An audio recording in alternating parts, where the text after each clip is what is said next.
মদ্যপান, ধূমপান ও মাদক সেবন স্বাস্থ্যের পক্ষে ক্ষতিকর।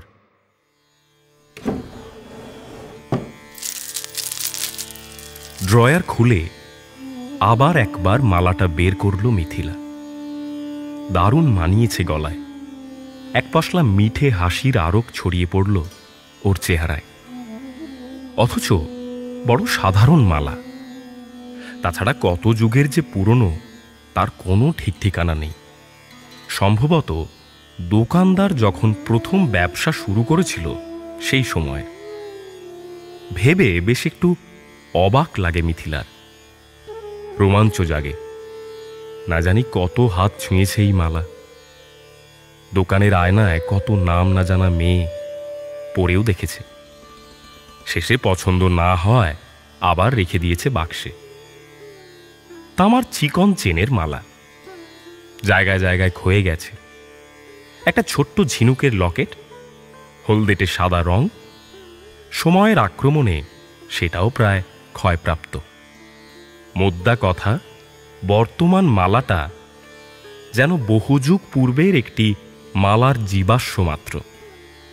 তবু কিসের একটা অপূর্ব লালিত্য মালাটার পরতে পরতে লেগে আছে।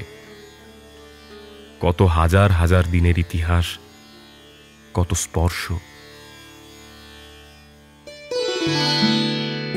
গত আধ ঘন্টায় এই নিয়ে 3 বার মালাটা পড়েছে মিথিলা।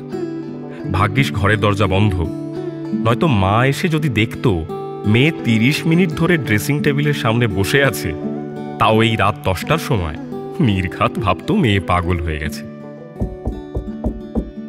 এতক্ষণে মিথিলার ঘরের দরজায় টোকা পড়ল।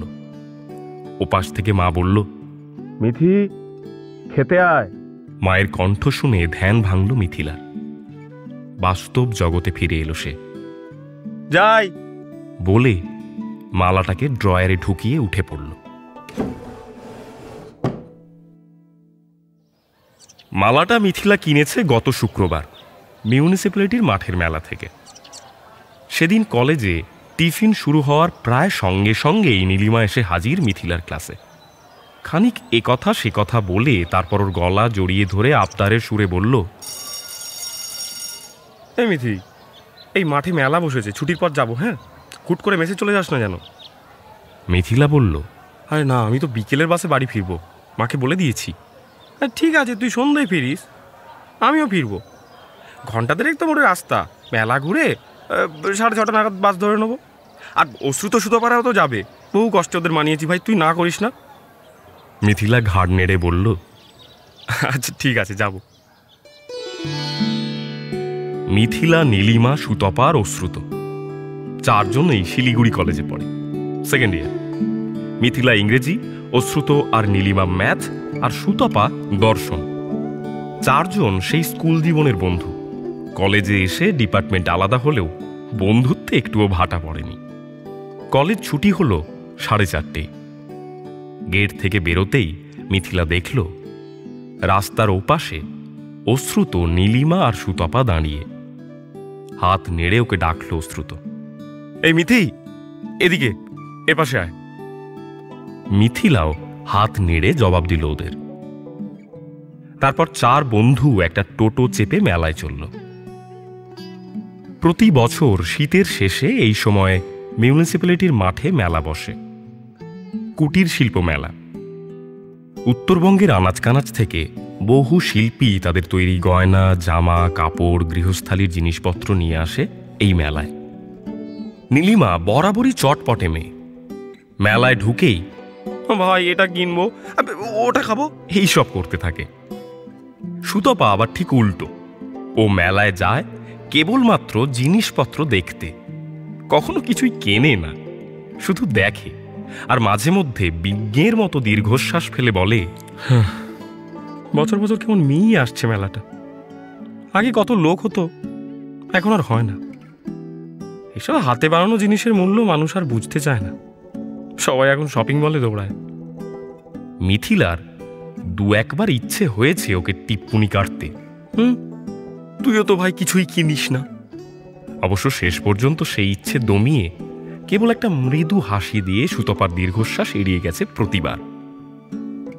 মিথিলা, নীলিমার মতো একেবারে ছটফটেও না, আবার সুতপার মতো গোয়ার গম্ভীরও না, ও মাঝামাঝি। খুব পছন্দ হয়ে গেলে কিছু কেনে, নয়তো কেনে না। কিছু কিনতেই হবে, না কিনলে জীবন বৃথা, এরকম মনোবাঞ্ছা নিয়ে কখনো মেলায় আসে না মিথিলা। আবার অশ্রুত এই 3 সখীর একমাত্র ছেলে বন্ধু। সেই স্কুলবেলা থেকে ছায়ার মতো ছুঁয়ে আছে এদের। অশ্রুতের অন্যান্য ছেলে বন্ধুরা এই নিয়ে ওকে প্রায় ঘোঁটা মারে, আড়ালে ওকে নিয়ে বলেও খ্যাপায়। তাতে অবশ্য ওর কিচ্ছু যায় আসে না। ও এতদিনে বুঝে গেছে কপাল করে এমন বন্ধু পাওয়া যায় যারা চরম বিপদের মুহূর্তেও হাত ছাড়ে না। যথারীতি মেলায় ঢুকতেই নীলিমা বলল, এ ভাই, এই ফুচকা খাবো। সুতপা বলল, আরে এই তো কলেজ গেটে হরিদার থেকে 10 টাকার ফুচকা সাটিয়ে এলি, এখন আবার? আরে সে কি এখনের কথা নাকি, চল না খাই। অশ্রুত নীলিমার তালে তাল মেলাল। এই হ্যাঁ হ্যাঁ, চ চ চ চ। মিথিলা বলল, এই তোরা খা, ক্যান্টিনের পরোটা খাওয়ার পর থেকে আমার পেট ডাকছে ভাই। আমি খাচ্ছি না বাপু, আমি ওই স্টলটায় আছি, তোরা খেয়ে আয়। কথা শেষ করে নীলিমাকে কিছু বলার সুযোগ না দিয়েই হাঁটা শুরু করলো মিথিলা। ও জানে নীলিমা সুযোগ পেলে ঠিক বুঝিয়ে সুঝিয়ে ফুচকার দোকানে নিয়ে যাবে। তাই খুশি মতো একটা স্টল দেখিয়ে তড়িঘড়ি সেদিকে হাঁটা লাগালো মিথিলা। যখন আঙুল দিয়ে স্টলটা দেখাচ্ছিল তখনও ও জানতো না সেটা কিসের স্টল। একটু কাছে গিয়ে মিথিলা দেখল স্টলটা বেশ ছোট, গয়না স্টল। আশেপাশের বড় বড় দোকানগুলো যেন একরকম গলা চেপে ধরেছে এই ছোট্ট দোকানটার। দোকানের গভীরে এক প্রায় বৃদ্ধা কঙ্কালসার মহিলা সিঁটিয়ে বসে আছেন। অন্যান্য স্টলগুলোতে বেশ ভিড় থাকলেও এটা বেশ ফাঁকা। মিথিলা আন্দাজ করল হয়তো দোকানির বয়স আর চেহারা ক্রেতাদের পছন্দ হয়নি, তাই তারা এড়িয়ে গেছে। একটা মেয়েকে সামনে এসে দাঁড়াতে দেখে বৃদ্ধার মুখে এক চিলতে নরম হাসি ফুটে উঠল। দীর্ঘ যুগের ঘষে যাওয়া গলায় সে বলল, দুল নেবে খুঁকি? ভালো দুল আছে। মিথিলা ঘাড় নেড়ে বলল, না গো দিদা, দুল নেব না। চুড়ি আছে তোমার কাছে? মিথিলার প্রশ্ন শুনে কেমন একটু মিয়ে গেল বৃদ্ধা। চুড়ি তার কাছে নেই, তবু সে চটপট জবাব দিল, চুড়ি তো সব জায়গায় পেয়ে যাবি, আমার কাছে যা দুল আছে, মালা আছে, তা তুই কোথাও পাবি না মা। আমার কর্তা নিজের হাতে বানাইছে সব। এই দেখ, এই মালাটা দেখ। বৃদ্ধার আঙুল বরাবর তাকিয়ে মিথিলার চোখ পড়ল মালার বাক্সের উপর। স্টলের একটা মাত্র টেবিলের বেশিরভাগটা জুড়েই দুল আর আংটি। দেয়ালে কিছু আনকোরা ডিজাইনের কাপড়ের ব্যাগ আর নকশি সুতোয় সেলাই করা কুলো ঝুলছে।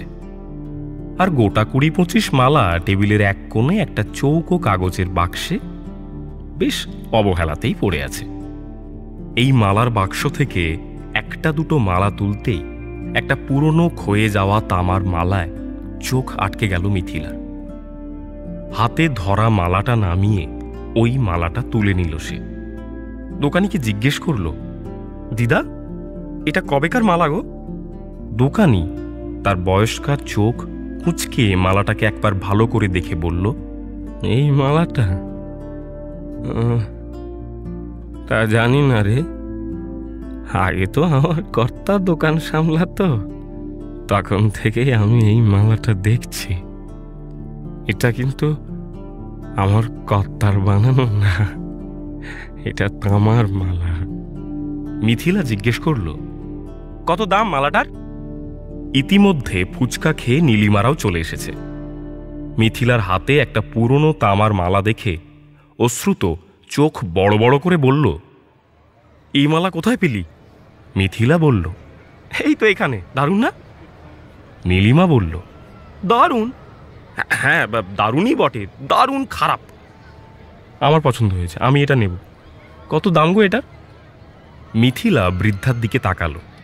বৃদ্ধা বলল, পুরনো মালা, কত দাম নেব তোর থেকে?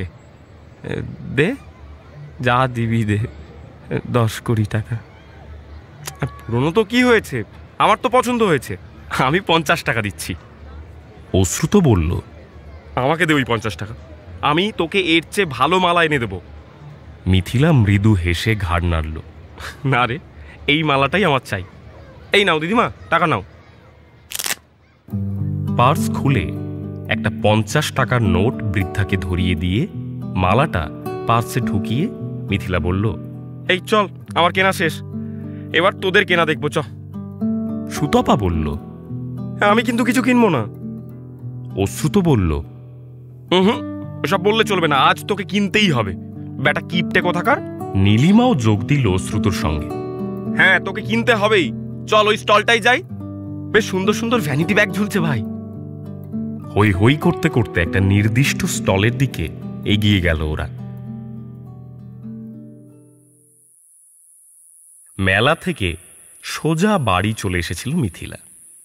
নীলিমা সুতপাও বাড়ি ফিরে গেছে। রাতে খাবার টেবিলে মিথিলার মা একাই বসেছিল। হাত মুখ ধুয়ে মায়ের পাশের চেয়ারে বসে মিথিলা জিজ্ঞেস করল, ভাইয়ের খাওয়া হয়ে গেছে? হ্যাঁ, ও খেয়ে দিয়ে শুয়ে পড়েছে। মিথিলার বাবা নেই, মানে আছে কিন্তু ওদের সঙ্গে নেই। মিথিলার বয়স তখন 10 বছর, ভাইয়ের 7। সেই 1 মাসের স্মৃতি এখন তেমন স্পষ্ট মনে পড়ে না মিথিলার। তবু আবছা যেটুকু মনে গেঁথে আছে তা আচমকা রাতের ঘুম ভাঙিয়ে বুকের মধ্যে এক পশলা দুঃখের হাওয়া বইয়ে দেওয়ার জন্য যথেষ্ট। ওরা তখন বালুর ঘাটে থাকত। মিথিলার বাবা আশিস ওইখানেই চাকরি করত, একটা কোম্পানিতে, বেশ বড় রকমেরই চাকরি। একদিন দুপুরে বাবা মায়ের সে কি তুমুল ঝগড়া। মিথিলা সবে টিউশন পড়ে ফিরেছে। স্যারের বাড়ি থেকে বেরিয়ে প্রথম খটকাটা লেগেছিল মিথিলার। অন্যদিন তো মা আর ভাই আসে ওকে নিতে, আজ আসেনি। যদিও স্যারের বাড়ি থেকে ওর বাড়ি খুব একটা দূরে না। এই গলিটা ধরে এগিয়ে ঢাকেশ্বরী মিষ্টান্ন ভাণ্ডারের পাশ দিয়ে 3 নম্বর গলিতে ওদের বাড়ি। এখানে সবাই ওকে চেনে, ম্যানেজারদার মেয়ে। বাড়ি ফিরতে তাই কোনো অসুবিধা হয়নি মিথিলার। তবু সারা রাস্তা একটা অভিমান আর চিন্তা কুরে কুরে খাচ্ছিল ওকে। মা কেন এলো না? তাহলে কি বর্ষার কথাই ঠিক? বর্ষা ওর স্কুলের বন্ধু। একদিন ওকে আড়ালে ডেকে বর্ষা বলেছিল, তোর ভাই বড় হচ্ছে না, এইবার তোর আদর কমবে দেখিস। তোর মা তোকে স্কুলে এগিয়ে দিতে আসবে না, ভাইকে এগিয়ে দিতে যাবে। তোকে পাশে নিয়ে শোবে না, তোকে খাইয়েও দেবে না। তেমনটা যদিও ঘটেনি, অন্তত আজকের আগে। মিথিলা যে স্কুলে পড়ে, ভাইকেও সেই স্কুলে ভর্তি করিয়েছিল বাবা মা। দুজনকে একসঙ্গেই ছাড়তে আসতো মা।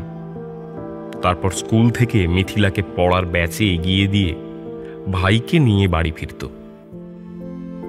খাওয়ার সময় যদিও মিথিলা নিজেই খেত, সে এমনিও বহু বছর একা একাই খায়, ভাইও তাই। শোয়ার বেলাতেও মিথিলার তেমন কোনো দাবি দেওয়া ছিল না, একা শুতে ওর ভালোই লাগে। কিন্তু আজ মা কেন এলো না? কোনো বিপদ আপদ হলে তো স্যারের কাছে ফোন আসতো বাড়ি থেকে। ছোট্ট ছোট্ট পা ফেলে যত সে বাড়ির দিকে এগোচ্ছিল, তত মায়ের প্রতি অভিমান যেন পাল্লা দিয়ে বাড়ছিল তার মনে। কলিং বেল বাজার মিনিট খানেক পর মা এসে দরজা খুলে দিল। মিথিলা প্রায় তার অভিযোগ অনুযোগের ডালি খুলতে যাচ্ছিল, কিন্তু মায়ের মুখের দিকে চোখ পড়তে থমকে যেতে হলো। মায়ের মুখ থমথমে। ড্রয়িং রুমে চেয়ারের উপর বাবা চুপচাপ বসে আছে, মাথা নিচু করে। মা মিথিলাকে বলল, যাও ফ্রেশ হয়ে এসো, খেয়ে নাও। এতক্ষণে মিথিলার মনে আবার কু ডেকেছে। ও কখনো মা বাবাকে তবে থম মেরে বসে থাকতে দেখেনি। তাছাড়া বাবার তো এখন অফিসে থাকার কথা। অফিস বাদ দিয়ে বাবা বাড়িতে কি করছে? বাথরুমে ঢুকে দরজা বন্ধ করার পর মিথিলা শুনতে পেল মা বেশ রাগী গলায় বাবাকে বলছে, তোমার লজ্জা করে না আশিস? ছি, ছেলে মেয়ে দুটোকে আমি কি জবাব দেবো বলো তো? বাবা মায়ের কথার সরাসরি কোনো উত্তর না দিয়ে বলল, আমাকে আমাকে ক্ষমা করে দাও। মা বলল, ক্ষমা? তোমাকে ক্ষমা? অসম্ভব। এর পরের 1 মাস মিথিলার কাছে সব সিনেমার মতো মনে হয়। পলক ফেলতে না ফেলতেই মিথিলা আর তার ভাই প্রতীককে নিয়ে মা চলে এলো বাঁশগাঁও, দাদুর বাড়ি। বাবা রয়ে গেল বালুরঘাট। বছর যেতে না যেতেই নিজের সিঁদুর মুছে ফেলল মা, শাঁখা জোড়াও ফেলে দিল। তখন মিথিলা বুঝতে পারেনি কি কারণে মা বাবাকে ছেড়ে এসেছিল। এখন পারে, এখন সব জানেও। দিদিমা ওকে খুলে বলেছিল সব। মাধ্যমিকের পরে কিভাবে গোপনে কোম্পানির একটি মেয়ের সঙ্গে সম্পর্ক গড়ে উঠেছিল তার বাবার। বাবা সেই মেয়েটার সঙ্গেই এখন সংসার করছে বালুরঘাটে। সব শুনে মায়ের জন্য খারাপ লেগেছিল মিথিলার। প্রচণ্ড ঘৃণা জন্মেছিল বাবার প্রতি। মনে মনে ভেবেছিল একদিন সে গিয়ে দাঁড়াবে বাবার সামনে, মায়ের সঙ্গে হওয়া সমস্ত অন্যায়ের হিসেব চাইবে। খাওয়া শেষ করে মা মেয়ে গিয়ে বারান্দায় বসল।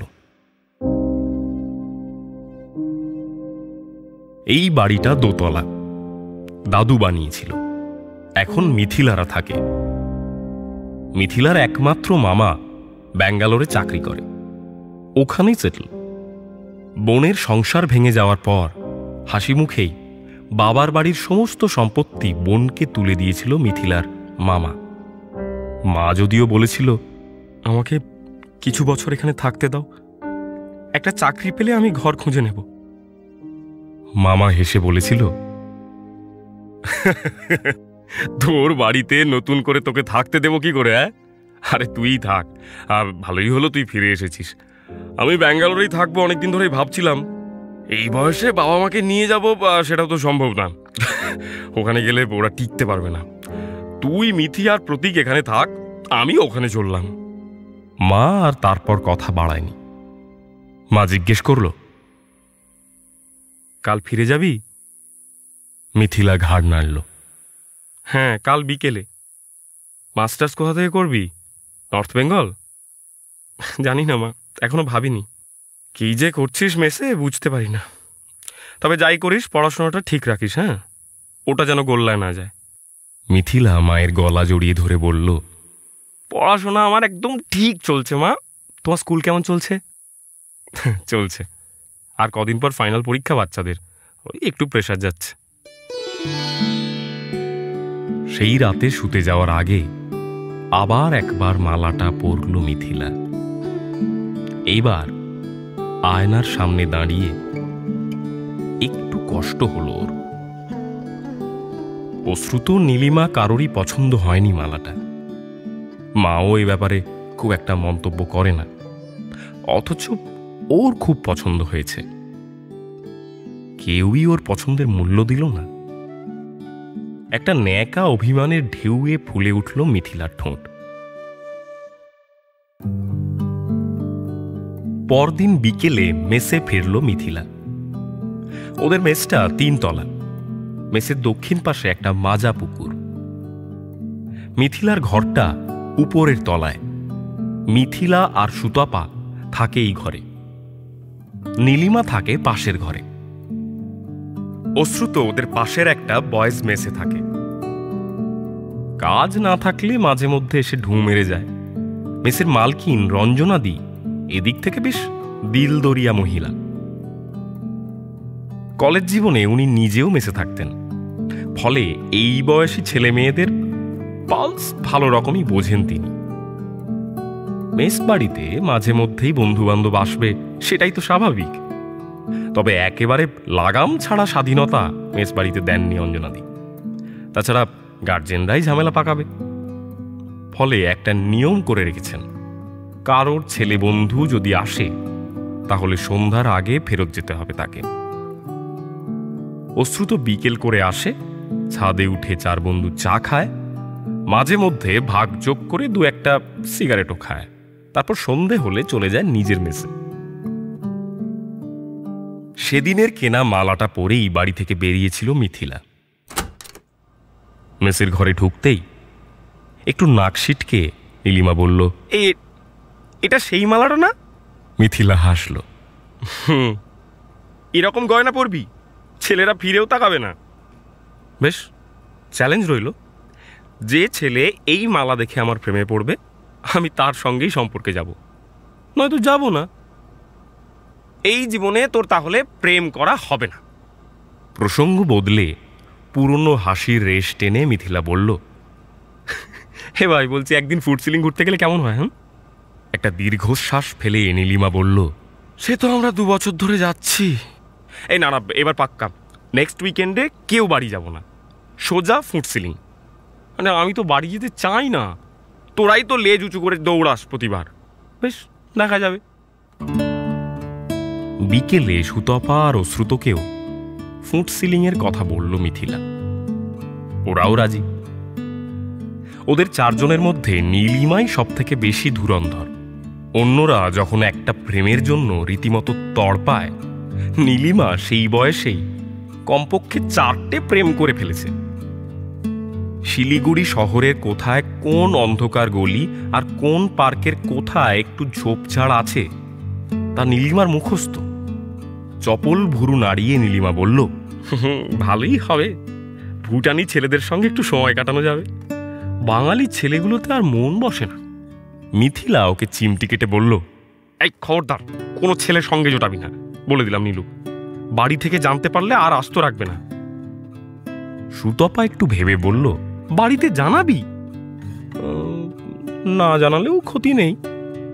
মিথিলা বলল, গিয়ে যদি কোনো সমস্যায় পড়ি? আরে কি সমস্যায় পড়বো? যাচ্ছি তো ফুড সিলিং, ভোর ভোর করে বেরোবো, সারাদিন ঘুরে 9টা সাড়ে 9টার মধ্যে মেস। ঘণ্টাখানেক গল্প গুজব করে নিজের মেসে ফিরে গেল অশ্রুত। সন্ধে একটু ঘোর হতে না হতেই ডিনার সেরে নিল মিথিলা। ট্রাভেল করে বেশ ক্লান্ত হয়ে গিয়েছিল। বিছানায় গা এলিয়ে দিতেই ঘুম নেমে এলো। গলা থেকে যে মালাটা খুলে রাখবে সেটা বেমালুম ভুলে গেল মিথিলা। চন্দ্রা, এই চন্দ্রা, চন্দ্রা, এই চন্দ্রা। একটা সুরেলা অথচ অচেনা কণ্ঠের ডাক শুনে পিছন ফিরে তাকালো মিথিলা। দুজোড়া ঝাঁকড়া বটগাছের পাশ দিয়ে উঁকি মেরে তাকিয়ে এসে দেখল খানিক দূরে রাস্তার উপর একটা মেয়ে দাঁড়িয়ে। 12-14 বছর বয়স মেয়েটার। ওর দিকে তাকিয়েই চন্দ্রা চন্দ্রা বলে ডাকছে। হঠাৎ থমকে গেল মিথিলা। ওর নাম তো চন্দ্রা নয়, মিথিলা।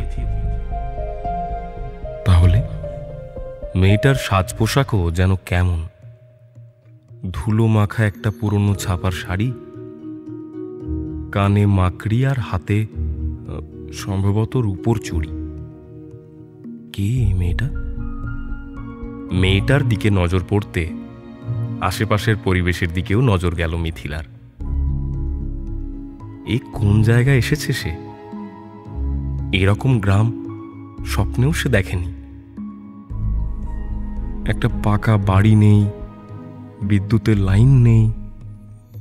রাস্তা দিয়ে যে 2-1জন লোক দেখা যাচ্ছে তাদের সাজ পোশাকও বেশ অদ্ভুত, যেন কয়েকশো বছর পুরনো। এতক্ষণে মেয়েটা মিথিলার একেবারে কাছে চলে এসেছে। হাত বাড়িয়ে মিথিলাকে মৃদু একটা নাড়া দিয়ে বলল, আচ্ছা মেয়ে তো তুই, মেজমাসি কখন থেকে তোকে খুঁজছে, আর তুই এখানে ঈশ্বরীর পাড়ে বসে আছিস? ঈশ্বরী? অবাক হয়ে পিছনে তাকালো মিথিলা। এ কোন নদীর পাড়ে সে বসে আছে? তিস্তা, মহানন্দা না তোরসা? এই তিনটে নদী সে চোখে দেখেছে এতদিন। এ নদীটাকে ওদের মতো তো লাগছে না। মেয়েটা আবার নদীর নাম বলছে ঈশ্বরী। থতমত খেয়ে মেয়েটাকে প্রশ্ন করল, আমি কোথায়? ওর প্রশ্ন শুনে মেয়েটি যে অবাক হয়েছে তা বলার অপেক্ষা রাখে না। মিথিলার কণ্ঠ অনুকরণ করে সে বলল, একা জানে না জানুন, বলি তোর সে সখা কই? সখা? আরো অবাক হল মিথিলা। ভেবা চাকা খেয়ে বলল, সখা তোর নেই? মেয়েটিকে বিমর্ষ দেখালো এই উত্তরটা শুনে। ইস, কোথায় ভেবেছিলাম বামুন ঠাকুরকে একটু খ্যাপাবো, তা আর হলো না। বামুন ঠাকুর? মিথিলার দৃষ্টি বিস্ময়ে স্থবির হয়ে গেল। কি সব বলছে মেয়েটা? মেয়েটা চটপট মিথিলার হাত ধরে টান মেরে বলল, এই চল চল চল চল, বাড়ি চল বাড়ি চল, মেজমা তোকে না পেয়ে অস্থির হয়ে খুঁজছে। আর শোন, গিয়ে কিন্তু খবরদার বলবি না যে এখানে এসেছিলি। বলিস মালার সঙ্গে বকুল কুড়োতে গেছিলি কল্পনাদের বাগানে, মনে থাকবে তো? বোকার মতো ঘাড় নাড়ল মিথিলা।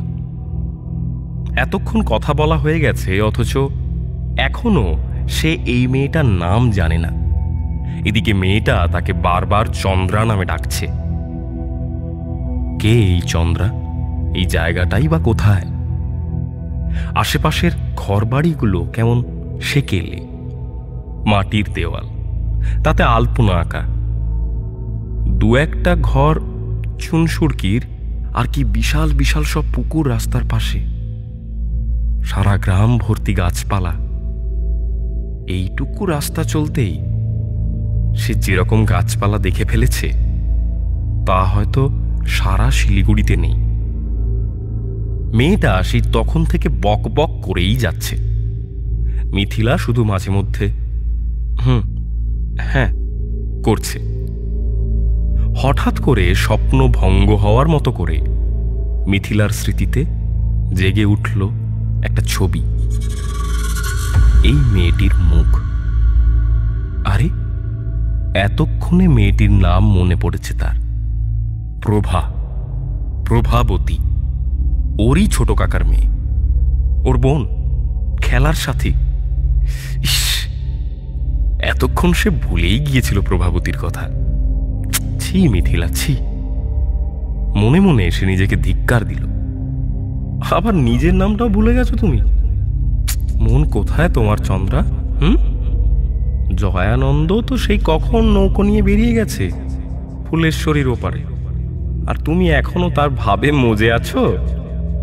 চন্দ্রা দেখল প্রভার সঙ্গে বকবক করতে করতে কখন যেন ওরা দুজন বাড়ির দরজায় এসে গেছে।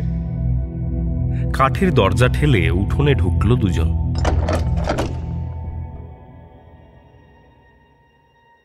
শুরুতেই চন্দ্রার নজর পড়ল পুকুরের দিকে।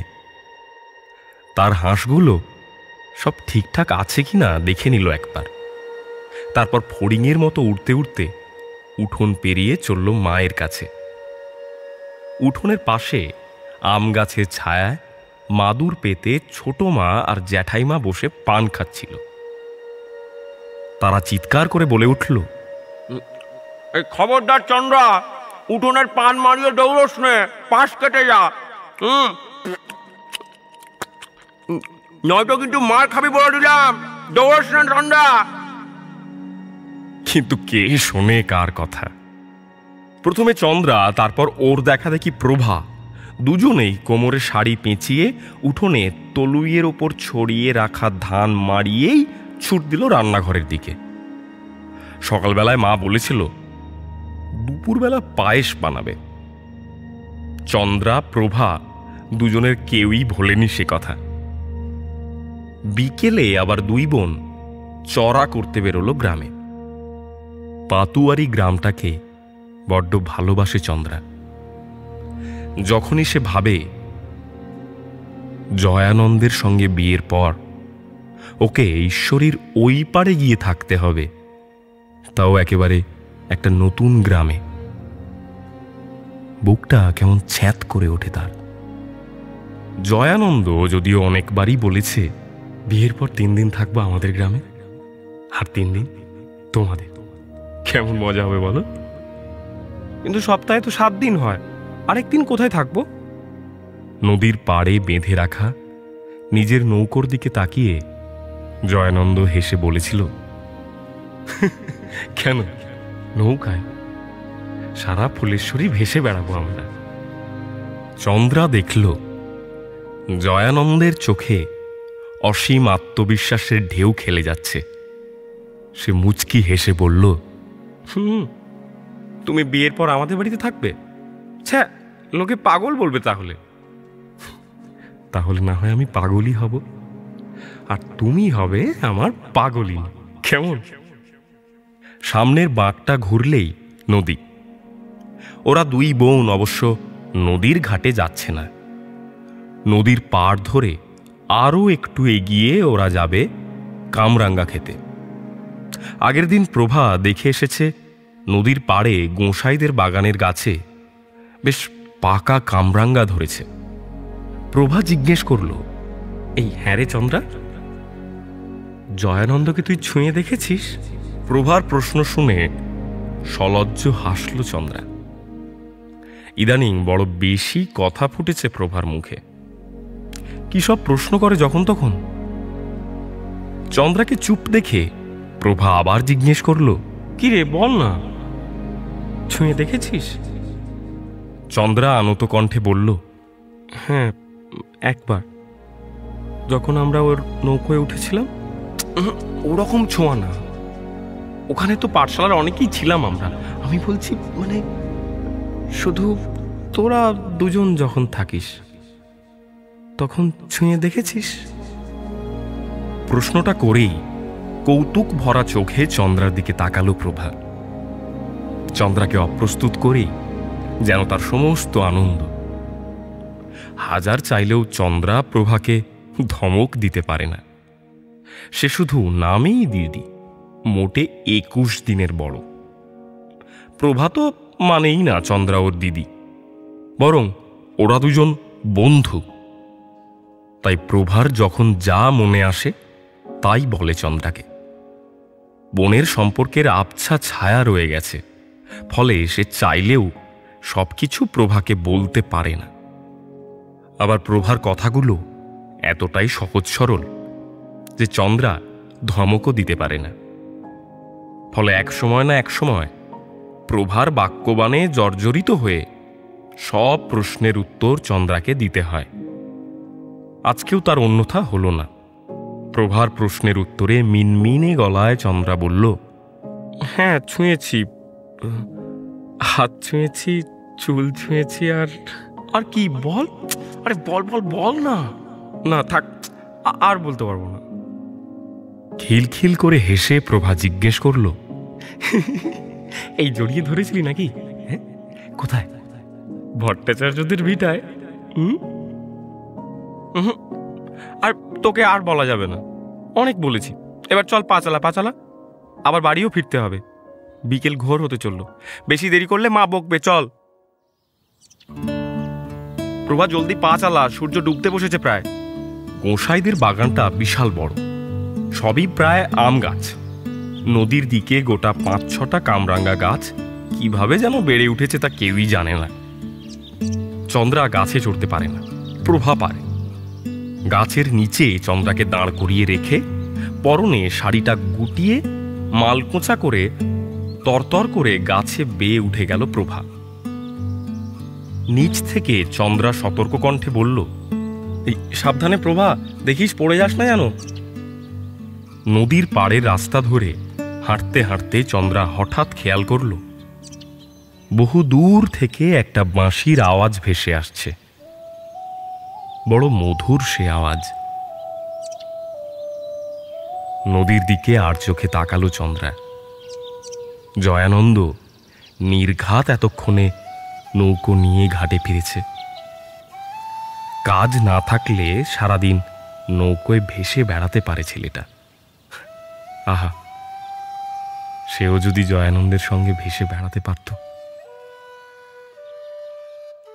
কত গল্প শুনেছে এই নদী ধরে আরো সামনে গেলে মৈমনসিং শহর, ওই দিকে কোনো দিকে নাকি ঢাক্কা শহর, সে নাকি বিশাল বড় বড় বড় বাড়ি, আরও কত দূরে নাকি অথই সমুদ্র। এই সব গল্প সে শুনেছে জয়ানন্দের কাছে। পাঠশালার পণ্ডিত মশাইও পড়ানোর সময় এই সব জায়গার নাম বলেছেন এসব জায়গার ইতিহাস, ভূগোল। অবশ্য পণ্ডিত মশাইয়ের পড়ানো খুব একটা মনে নেই চন্দ্রার, যতটা মনে আছে জয়ানন্দের কাছে শোনা গল্পগুলো। জয়ানন্দ যদিও এই সব জায়গায় কোনোদিনই যায়নি, সে আবার গল্প শুনেছে তার মামার কাছে। জয়ানন্দের মামা সর্বজিৎ যৌবনে অনেক দেশ ঘুরেছিল। এখন অবসর পেলে নিজের অনাথ ভাগ্নেটাকে নানান দেশের গল্প শোনায়। এসব ভাবতে ভাবতেই পথ চলছিল চন্দ্রা। ইতিমধ্যে আওয়াজটা বেশ স্পষ্ট হয়ে উঠেছে, ঠিক যেন ওর কানের একেবারে কাছে কেউ বাঁশি বাজাচ্ছে। তারপর আচমকাই কে যেন ঠেলা দিল ওকে। এই মিথি, এই এবার ওঠ, ক্লাসে দেরি হয়ে যাবে নয়তো, ওঠ রে। ধড়ফড় করে বিছানায় উঠে বসল মিথিলা। ক্লাস? কিসের ক্লাস? পাক্কা 30 সেকেন্ড থম ধরে বিছানায় বসে থাকার পর একটু ধাতস্থ হলো মিথিলা। সবকিছুই মনে পড়ল। তার মানে এতক্ষণ সে স্বপ্ন দেখছিল। এত স্পষ্ট স্বপ্ন। এক মুহূর্তের জন্য মিথিলার মনে হলো ঘুমের গভীরে সে যেন অন্য একটা জীবন যাপন করে এলো এতক্ষণ।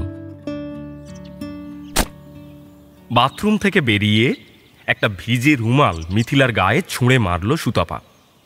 এই কি রে, আর কতক্ষণ এভাবে ভং ধরে বসে থাকবি? আরে ওঠ এবার, উঠে রেডি হ, কলেজ যেতে হবে তো। মিথিলা যদিও উঠল বিছানা ছেড়ে, কিন্তু মনের গভীরের ভাবনাটা একেবারে চলে গেল না। বাথরুমে যেতে যেতে তার মনের প্রাচীরে ভাবনার অজস্র স্তর উথাল পাথাল আছড়ে পড়তে লাগল। মেস থেকে বেরিয়ে রাস্তায় পা দিতেই অবশ্য ভাবনাগুলো ধীরে ধীরে ফিকে হয়ে এলো। বসন্তের সকালের নরম রোদের আভায় ভরে উঠল তার মন। তাছাড়া সে ঘুম থেকে উঠেছে প্রায় 1 ঘন্টা। এতক্ষণে স্বপ্নের কথা সাধারণত মনেও থাকে না মানুষের। আবছা যেটুকু মনে এলো তা কেবল কয়েকটা নাম: ফুলেশ্বরী, জয়ানন্দ, চন্দ্রা, প্রভা। মেসের সামনে বাবুদার দোকান থেকে একটা করে চুইংগাম কিনে চিবোতে চিবোতে হাঁটছিল 3 বন্ধু। নিজের চুইংগামটা থু মেরে রাস্তার এক পাশে ফেলে দিয়ে মিথিলা জিজ্ঞেস করল, ভাই, ফুলেশ্বরী নদীর নাম শুনেছিস কেউ? ফুলেশ্বরী নামটা একবার মনে মনে আওড়ালো বাকি দুজন। তারপর খানিক ভেবে নিয়ে নীলিমা বলল, হ্যাঁ, এই তো শিলিগুড়ির পাশেই। অবশ্য নদী না বলে নালা বলা ভালো। এনজেপির দিকে চলে গেছে। এই কেন বলতো? মিথিলা কারণটা বলল না, কেবল মাথা নেড়ে বলল, না, এমনি। স্বপ্নে যে নদী মিথিলা দেখেছে তা কোনো গ্রামের নদী, শিলিগুড়ির মতো শহরের নদী নয়। যে সামান্য ভাবনা মিথিলার মনের গভীরে তখনও হাঁসফাঁস করছিল, কলেজে ঢুকতেই সেই ভাবনাটুকুও ফুরুত করে চড়ুইয়ের মতো উড়ে গেল। কলেজ গেটেই ওদের সঙ্গে দেখা হয়ে গেল তমালিকার। তমালিকা মিথিলার ক্লাসমেট। যা বক বক করতে পারে না মেয়েটা, যে কোনো টপিকেই 1 ঘন্টার লেকচার দিয়ে দিতে পারে। ভুল ঠিক যাই হোক না কেন, কথা বলে যাবেই। মিথিলার পিঠে হালকা চাপড় মেরে তমলিকা বলল, কিরে ভাই, শুনলাম প্রেম করছিস? এই আর একটা স্বভাব তমলিকার, লোকজনকে হুট করে প্রেমের কথা জিজ্ঞেস করে। নিজে উত্তরবঙ্গ ইউনিভার্সিটির এক তরুণ সাহিত্যিক দাদার প্রেমে হাবুডুবু খাচ্ছে, ছেলেটা পাত্তা দিয়েও দিচ্ছে না ওকে। ধরি মাছ না ছুঁই পানির মতো অবস্থা আর কি। বন্ধু বান্ধব কাউকে পেলেই তমালিকার নিজের দুঃখের গল্প বলা চাই। আর গল্প বলার শুরু হয় এই প্রশ্নটা দিয়েই। ওপাশ থেকে উত্তরে হ্যাঁ বা না যাই আসুক, তমালিকা বিলকুল পাত্তা না দিয়েই নিজের গল্প শুরু করে দেবে। জানিস তো ভাই, চন্দনদা না বাগে এসেও আসছে না, কি যে করি, এই কাল কি হয়েছে জানিস, ইত্যাদি ইত্যাদি ইত্যাদি। মিথিলাকে তমালিকার সঙ্গে ছেড়ে সুতপা আর নীলিমা নিজেদের ক্লাসের দিকে এগিয়ে গেল। আর মিথিলাকে একা পেয়ে তমালিকাও শুরু করলো তার প্রেমের কাহিনী।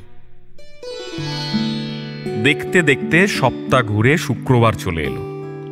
ওদের প্ল্যান এখনো ক্যান্সেল হয়নি, বরং প্ল্যানের শ্রীবৃদ্ধি হয়েছে বলা যায়। তমালিকা ওদের সঙ্গে যাবে ফুটসিলিংয়ে।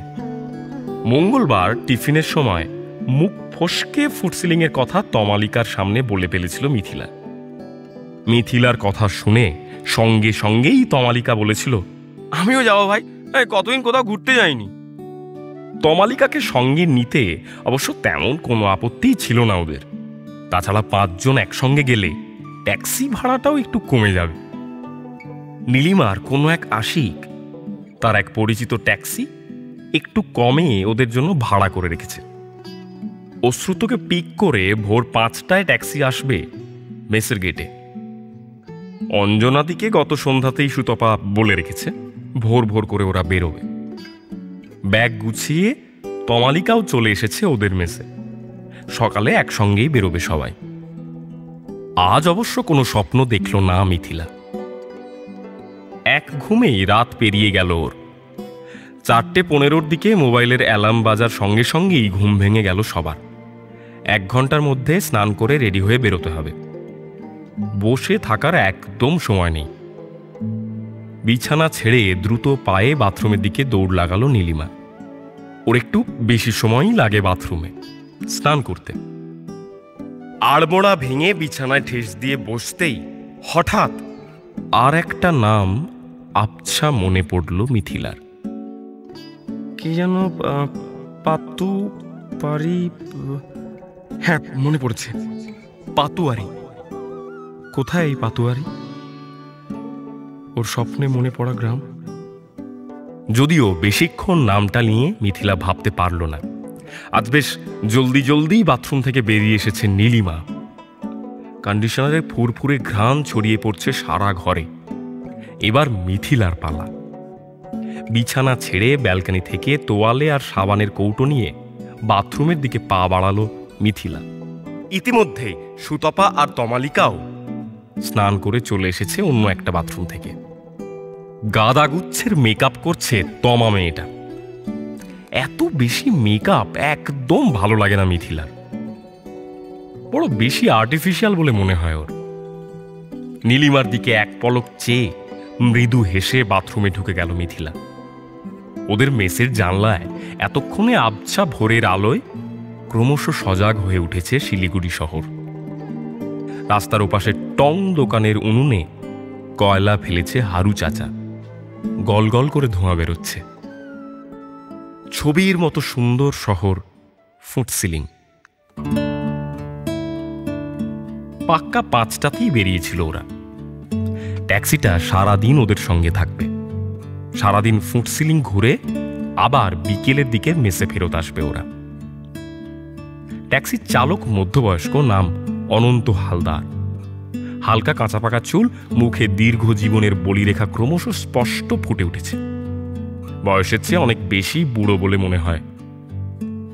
এটা দেখেই বোঝা যায় লোকটার জীবনে যন্ত্রণার অধ্যায় বেশ ভালো রকমই এসেছে।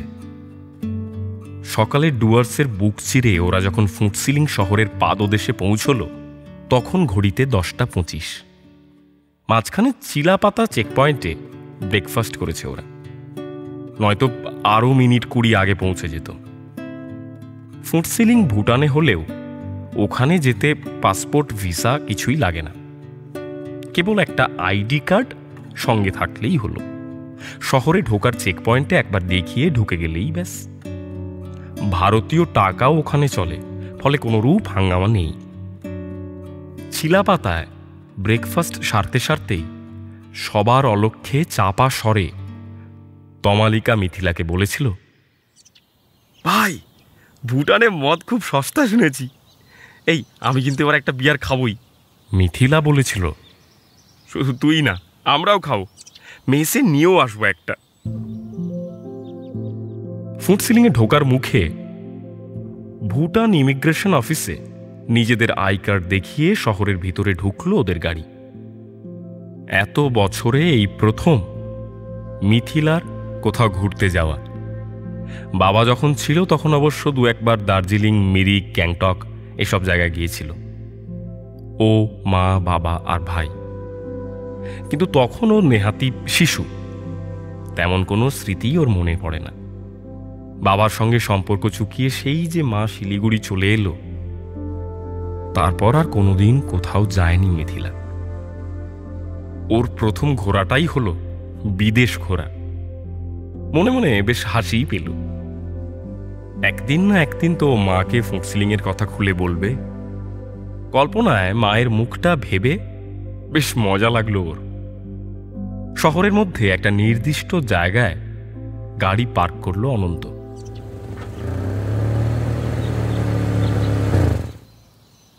ফুটসিলিংয়ের সব রাস্তায় গাড়ি পার্ক করা যায় না। ছোট্ট শহর হলেও আইন কানুন বেশ পরিপাটি। শিলিগুড়ির মতো বিতিকিচ্ছিরি মোটেই নয়।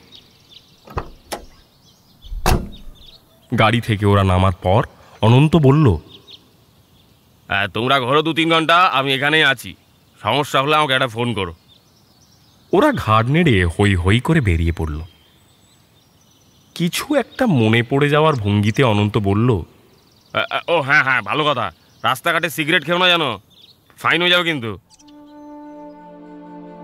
অনন্ত যেখানে গাড়ি পার্ক করেছিল তার একটু সামনেই একটা মনাস্ট্রি। গুগল ম্যাপ দেখে তমালিকা বলল, এই শহরের মধ্যে একটাই মনাস্ট্রি আছে, সামনে পাহাড়ের উপর কিন্তু আরো 2টো রয়েছে। এই এই এই যে এই দেখ দেখ। বাকিদের ম্যাপটা দেখালো তমালিকা। সুতপা বলল, এটা দেখে নি, তারপর ওখানে যাব। অশ্রুত বলল,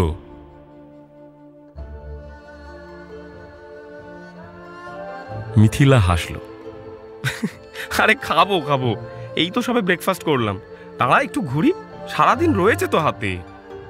মনস্ট্রিটা বেশ ছিমছাম, তবে নামটা বড্ড খটোমট। অনেকবার চেষ্টা করে ওরা কেউই উচ্চারণ করতে পারল না। মিথিলা হঠাৎ বলল, আচ্ছা যা, আজ থেকে এই মনস্ট্রির আমি নাম দিলাম পাতুয়ারি মনস্ট্রি। চমকে উঠে ওর দিকে তাকালো নীলিমা। কি কি বললি? পাথুরিয়া? ঘাড় নাড়ল মিথিলা। পাতুয়ারি। এত সকালে খুব একটা ট্যুরিস্ট রাস্তায় বেরোয়নি। রাস্তায় যাদের চোখে বাঁধল বেশিরভাগই স্থানীয় ভুটানি নয়তো ভারতীয় বাঙালি। ওদের পাশ কাটিয়ে 5 বন্ধু একরকম হারিয়ে গেল পাহাড়ি শহরের অন্দরে। এদিক সেদিক ঘুরে রাস্তার পাশের একটা দোকান থেকে মোমো আর থুপকা খেয়ে 1:30টার দিকে অনন্তকে ফোন করলো অশ্রুত। যে ভাবনাটা 2-1 বার ওদের মাথায় উকি মেরেছিল হাঁটতে হাঁটতে, সেটাই হয়েছে।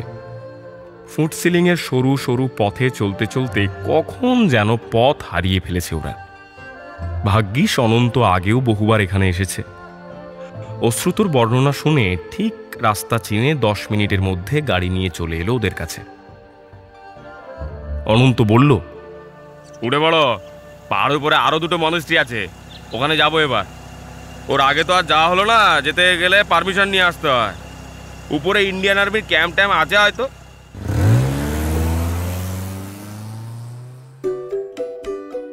পাহাড়ের উপরের এই মনেস্ট্রিটা অপূর্ব সুন্দর। খাঁড়াই পাহাড়ের একেবারে গা বেয়ে দাঁড়িয়ে আছে কাঠের মন্দির। এটার নাম অবশ্য বেশ সোজা, কারবন্দি মনেস্ট্রি। মূল মন্দির ঘুরে যখন 5 জন এসে দাঁড়ালো পাহাড়ের গায়ে, দূরে নিচে দেখা যাচ্ছে ডুয়ার্স, স্রোতস্বিনী, তোরসা।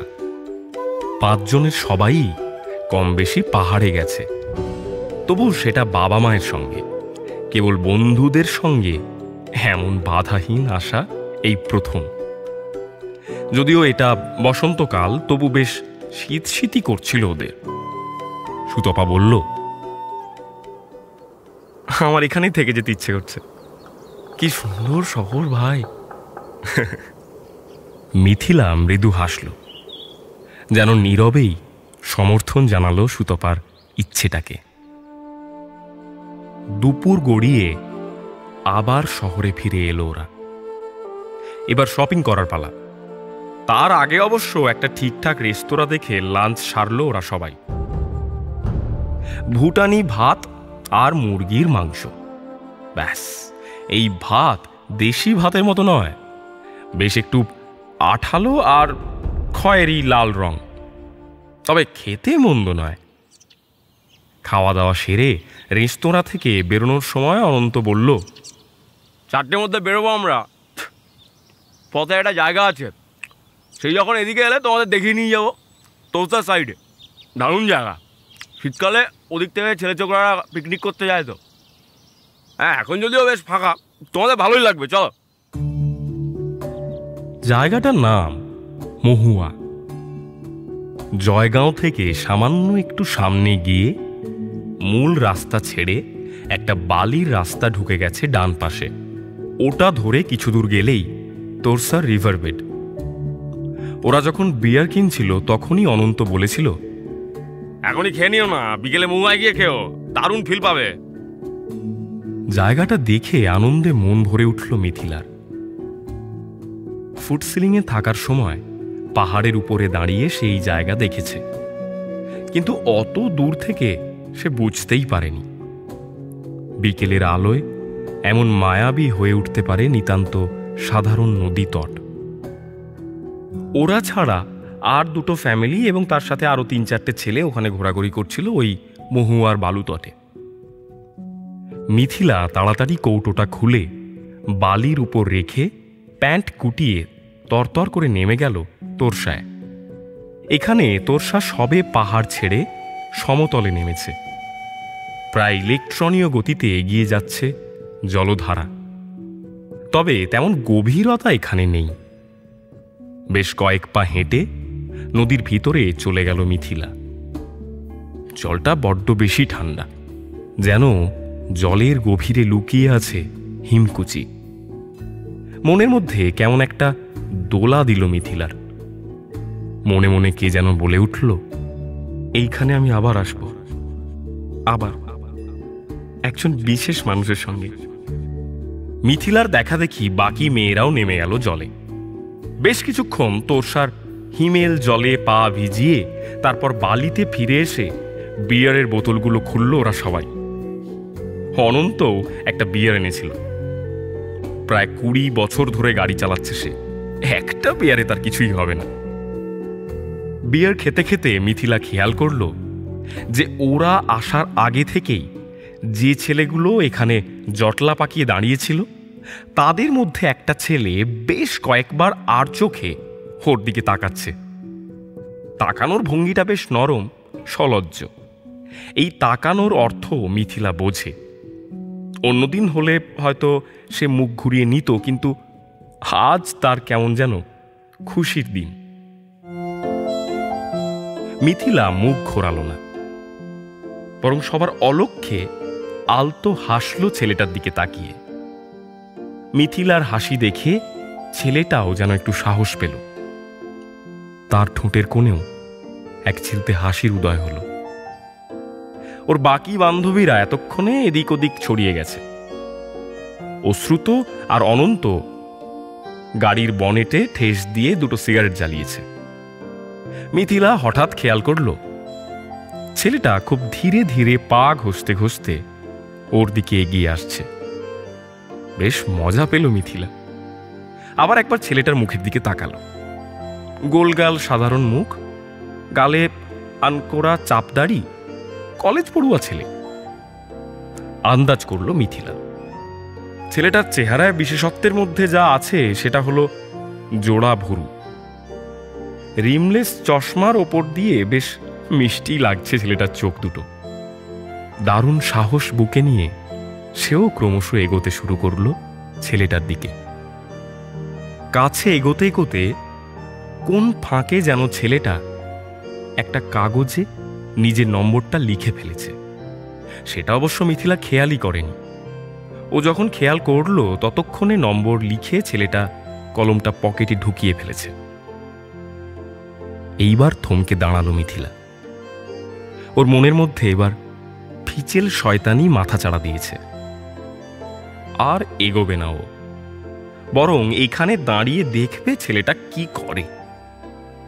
মিথিলাকে থমকে যেতে দেখে ছেলেটাও যেন এক মুহূর্তের জন্য খানিক ভ্যাবাচাকা খেয়ে গেল।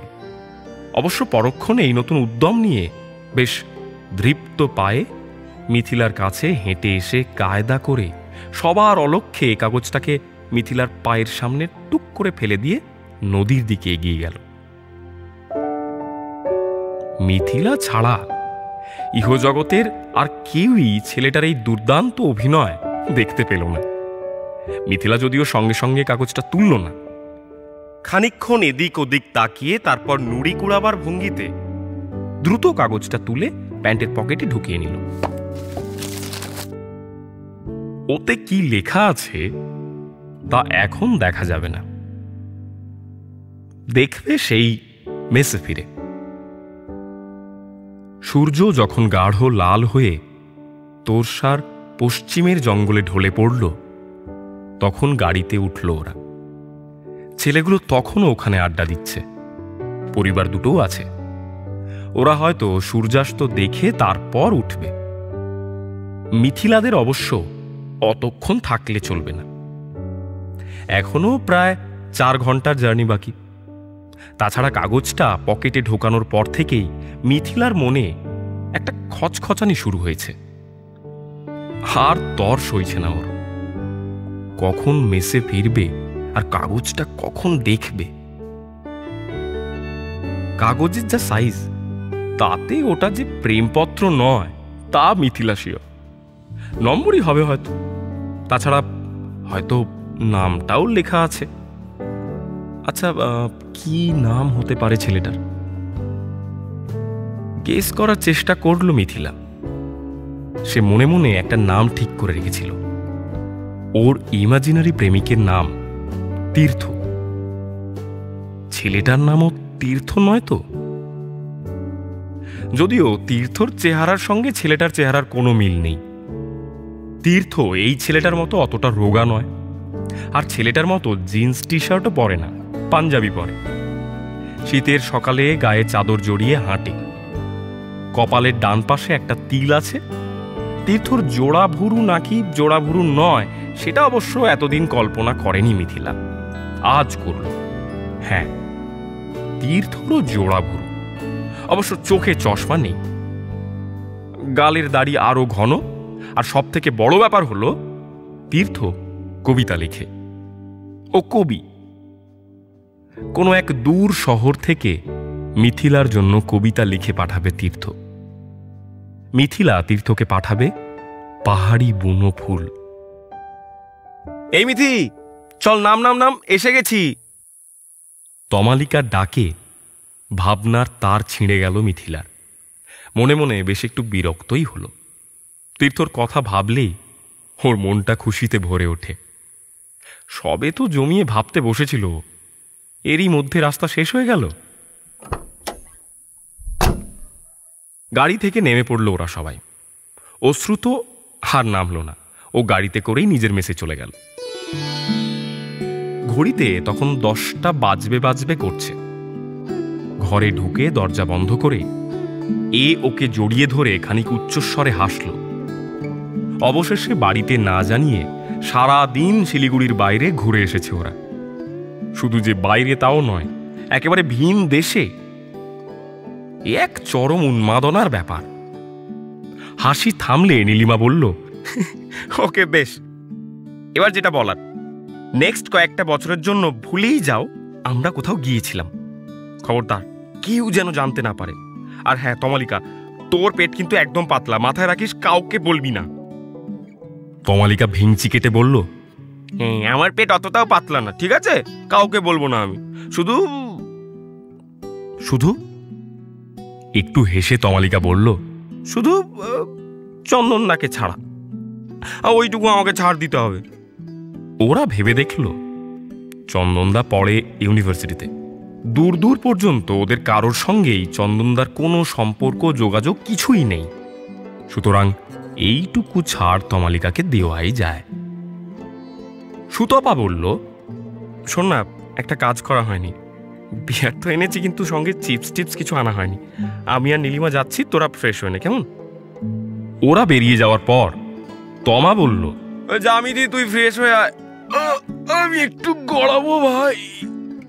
ফ্রেশ হওয়ার কথা মাথায় আসতেই কাগজটার কথা মনে পড়ে গেল মিথিলার। এইসব ডামাডোলে একেবারে ভুলেই গিয়েছিল কাগজটার কথা। একবার পকেটে হাত ঢুকিয়ে আশ্বস্ত হলো কাগজটা আছে। ব্যালকানি থেকে তোয়ালে এনে ফেস ওয়াশ নিয়ে বাথরুমে ঢুকলো মিথিলা। তারপর দরজাটা বন্ধ করে দ্রুত হাতে কাগজটা বের করল। বুকটা ঢিপ ঢিপ করছে ওর। কি জানি কি লেখা আছে কাগজে। স্কুলে থাকতে বেশ কিছু প্রেমপত্র যদিও মিথিলা পেয়েছিল, যদিও তখন প্রেম কি জিনিস সে ব্যাপারে জ্ঞান তেমন হয়নি। তা হয়েছে কলেজে এসে। কিন্তু আফসোস, কলেজে এখনো পর্যন্ত কেউ ওকে একটা প্রেমপত্র দিল না। মাঝে মধ্যে আয়নার সামনে দাঁড়িয়ে নিজেকে বেশ ভালো করে খুঁটিয়ে দেখে মিথিলা। নীলিমা তমালিকা গতে অন্তত 20টা প্রেমের প্রস্তাব পেয়েছে, ওর কপালে একটাও জোটেনি। যদিও রূপে গুণে সে মোটেও ওদের চেয়ে কম বলা যায় না। কলেজের ফার্স্ট গার্লও, অনার্সে গোল্ড মেডেল পাক্কা। আর দিদিমা বেঁচে থাকতে তো বারবার বলতো, সোনার বরণ মুখ তোর দিদি ভাই, কত ছেলে যে তোর রূপে পাগল হবে। আমার আফসোস, হয়তো নাত জামাইটাকে দেখে যেতে পারবো না। ভগবান ততদিন আমায় রাখবেন না। মিথিলা নিজেও অবশ্য জানে সে দেখতে বেশ সুন্দরী। টানা টানা চোখ যদিও তার নেই, কিন্তু কিন্তু কুসুম ফোলা টোল পড়া গাল, এইটাও বা কম কিসের? তার উপরে পার্বত্য চোখ। ক্লাস 9-এ মিথিলারা যে স্যারের কাছে বাংলা টিউশন পড়ত, সেই সুবীরদা সত্যেন্দ্রনাথ দত্তের ঝর্ণা কবিতাটা পড়ানোর সময় বলেছিলেন, মিথিলার চোখ জোড়া এই কবিতাটার মতোই। সেদিন কি লজ্জায় না পেয়েছিল মিথিলা। এখন সেই সব দিনের কথা ভাবলেও হাসি পায়। কাগজটা বের করার পর মিথিলা দেখল সে যা ভেবেছিল তাই। ছেলেটার নাম আর নাম্বার লেখা। না, ছেলেটার নাম তীর্থ নয়, প্রশান্ত। কাগজের উল্টো পিঠেও কিছু একটা লিখেছে ছেলেটা। খুদে খুদে অক্ষরে কাগজটাকে উল্টে হালকা কাছে এনে মিথিলা দেখল ছেলেটা লিখেছে, আপনার নাম বুঝি মিথিলা? আমি নাম দিলাম বউ কথা কও। কেমন, কইবেন কথা আমার সঙ্গে?